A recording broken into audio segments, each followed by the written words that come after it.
오늘 우리는 두 가지 사건을 오늘 본문에서 보게 됩니다. 하나는 한편 손 마른 사람을 안식일에 예수님께서 고쳐주시는 장면이고요. 또 하나는 많은 무리가 예수님을 쫓아왔을 때에 그들에게 고치시고 또한 말씀하시는 그런 장면입니다.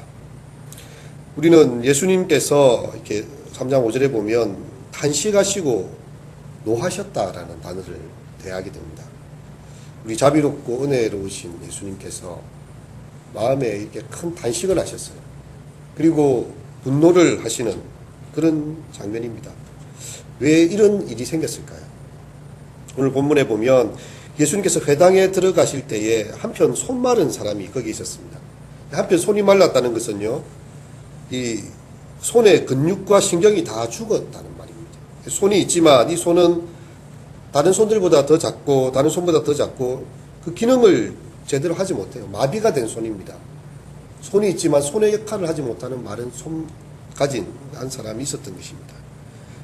근데 사람들이 그 사람을 예수님께서 이렇게 안식일에 그 사람을 고치는가 안 고치는가 이렇게 주시하여 보고 고발할 거리를 만들고 있는 것이죠. 예수님께서 그들의 마음을 보시니까 그들의 마음이 참 완악합니다. 아니 지금 이 손 마른 사람에 대한 긍휼이나 사랑이 있는 게 아니라 저 안식일인데 예수님이 저 사람을 고치면 저 잘못하는 건데 이런 생각을 가지고 있는 것이죠. 예수님께서 우리를 보실 때에 혹시 근심하거나 노하시는 것은 없을까? 우리의 기준은 사람들이 나에 대해서 비방하거나 분노하는 것은 어떻게 보면 크게 중요하지 않습니다. 세상 사람들은 다 각각 다 달라요. 100이면 100사람이 다 다릅니다. 하지만 우리가 단 한 분의 눈치를 살피고 그분 앞에 두려워해야 될 것은요, 바로 우리 주님입니다. 하나님께서 만일 우리를 인정하신다면 우리 세상 사람들이 비방해도 그에게는 상이 있을 것이고 다른 사람들이 다 칭찬을 해도 하나님께서 나는 너를 모른다 하면 그것만큼 불행한 일이 없습니다. 좀 당시에 유대 지도자들은 자기들이 가진 종교에 딱딱한 틀이 있었어요. 율법이라는 계율이 있었습니다. 그래서 이렇게 이 안식일에 뭔가를 하는 것에 대해서 예수님께서 하는지 안 하는지 이렇게 주시하여 보고 고발할 거리를 찾고 참 이런 딱딱한 율법화된 신앙으로 예수님의 마음을 근심하게 만들었더라고요. 심지어는 예수님께서 화를 내게 만드시는 장면을 보게 됩니다. 예수님께서는 이 손 마른 사람에게 이야기하십니다. 한가운데 일어서라. 알고 있어요. 이 사람들이 예수님께서 고발할 조건을 얻기 위해서 주시하고 있다는 걸 알고 있습니다. 하지만 예수님 거기서 피해가지 않습니다. 안식일을 피해서 다른 날 고칠 수도 있어요. 근데 예수님은 이 사람을 그 사람들이 모두 보는 곳에 일어나게 하십니다. 그리고 그 사람들에게 질문을 하시죠.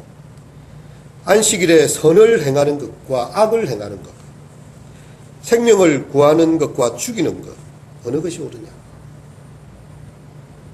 그리고 어느 것이 옳습니까? 이 사람들이 대답을 안 합니다. 대답을 안 해요. 잠잠했다고 했어요. 잠잠했다. 그리고 이 사람들은 왜 잠잠했을까요? 예수님 하는 말이 다 맞거든요. 율법을 주시고 계명을 주신 원래의 원칙이 안식일을 위해서 사람을 만들어 놓은 것이 아니라 사람을 위해서 하나님께서 안식일을 주셨다는 거거든요.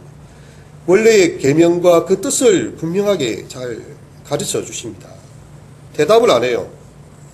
그들의 완악함을 탄식하시고 노하심으로 그들을 둘러보시고 이러시되 참 마음이 예수님 안 좋으셨죠. 그 사람에게 손을 내밀라고 하십니다. 그리고 그 손을 깨끗하게 회복시켜 주세요.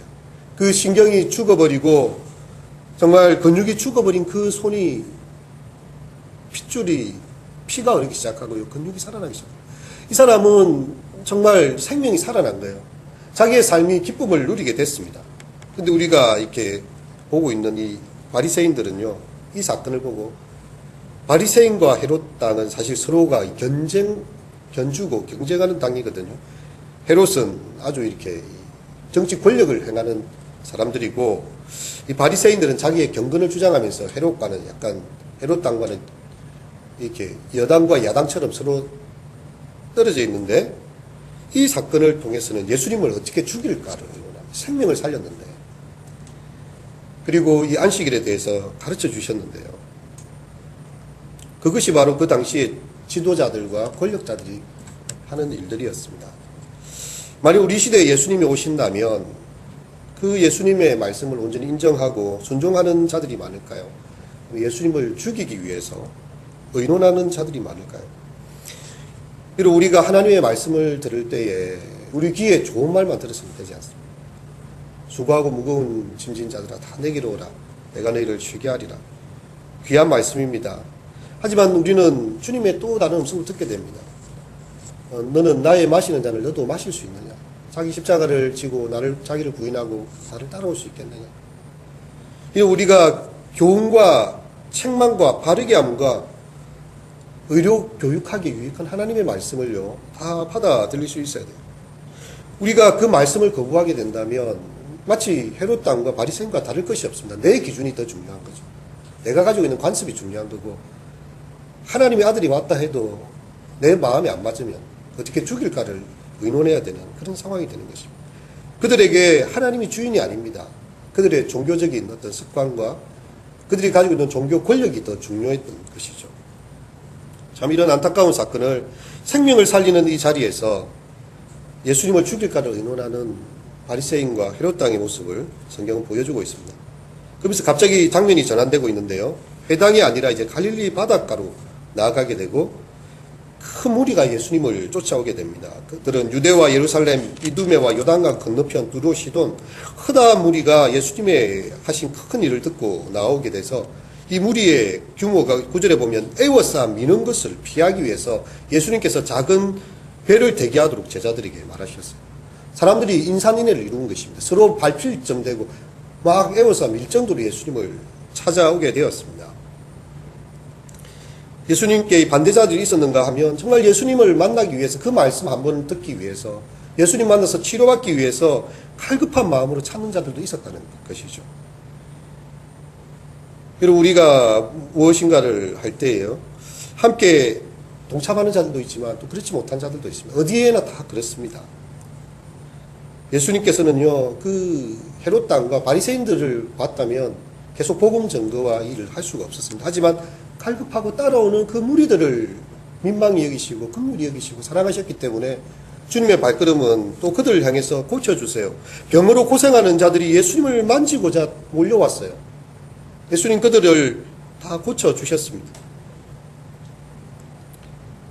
그리고 이 가운데는요, 이 귀신 들린 자들이 있는데 어느 때든지 예수를 보면 그 앞에 엎드려서 부르짖습니다.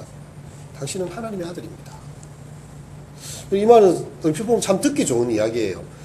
바리새인 헤롯 당은 예수를 죽일까 의논하고 있는데 귀신 들린 자는 와서 예수님 앞에 엎드려가지고 당신은 하나님의 아들입니다. 이렇게 경배를 하는 것처럼 보이잖아요. 예수님 이것도 경계하셨어요. 이것도 아니다. 자기를 나타내지 말라고 많이 경고하셨다고 했어요. 그리고 이 배를 등대하셔서 이렇게 우리들과 떨어져서 말씀을 전하시는 모습을 보게 됩니다. 예수님은 날로 높아지는 그의 인기 속에서도요, 하나님의 아들로서의 자신을 숨기고 계신 그런 모습입니다. 하나님의 아들로서 자기를 드러내야 될 때가 있는 것입니다. 그 때가 될 때까지 신중하게 예수님께서 자신의 때를 준비하고 있는 것입니다. 우리는 쉽게 사람들의 반응에 끌리고 우리의 욕심에 사로잡히지 않습니까? 예수님께서 자기를 숨기셨어요. 도리어 잠잠해라고. 예수님은 그들이 정말 하나님의 음성을 듣고 하나님의 나라를 그들이 진정 보기 원하셨던 것입니다. 이제 말씀을 정리하고자 합니다. 예수님의 행보에는 두 무리가 함께 있었던 것이죠. 하나는 기회를 보아 예수를 죽일 틈을 찾고 고소할 거리를 찾는 그런 자들, 또 한쪽에는 예수님을 만나기 위해서 갈급해하면서 그분을 향해서 애워싸 밀 정도로 찾아오는 그 사람들, 그 두 무리가 있었습니다. 하지만 주님은 그들의 반응과 태도에 흔들리지 않았어요. 바리새인들이 비방해도 그들에게 흔들리지 않으셨고 오직 생명을 살리고 선을 행하시는 일이 그분의 중심이었습니다. 안식일이라 할지라도 생명을 살리는 것이 더 중요한 일입니다. 안식일의 계명보다도 그 계명이 주신 원래 원칙, 생명을 살리는 하나님의 뜻을 행하고자 하신 것입니다. 예수님의 사역은 사람들의 인기를 구하는 것이 아니에요. 많은 사람들이 그를 칭송하고 하나님의 아들로 높이고 엎드려 경배하는 것을 원하셨던 것도 아닙니다. 오직 그 영혼들이 하나님의 나라의 백성이 되고 하나님의 자녀로서 그들의 생명이 하나님의 백성들로 그렇게 살아가는 그런 모습이었습니다. 우리의 삶의 오늘의 날을 살아가면서 우리는 또한 다양한 사람들을 만나게 될 것인데요. 정말 우리가 살아가는 이유가 우리 예수님께서 그러하셨던 것처럼 선을 행하는 것과 악을 행하는 것, 생명을 구하는 것과 죽이는 것 사이에 우리는 어느 편을 선택할지 믿음의 결단을 하시고 정말 사람의 눈을 살피기보다 하나님을 두려워하고 주님의 뜻을 온전히 더 구하는 우리 모두가 되시기를 축원합니다.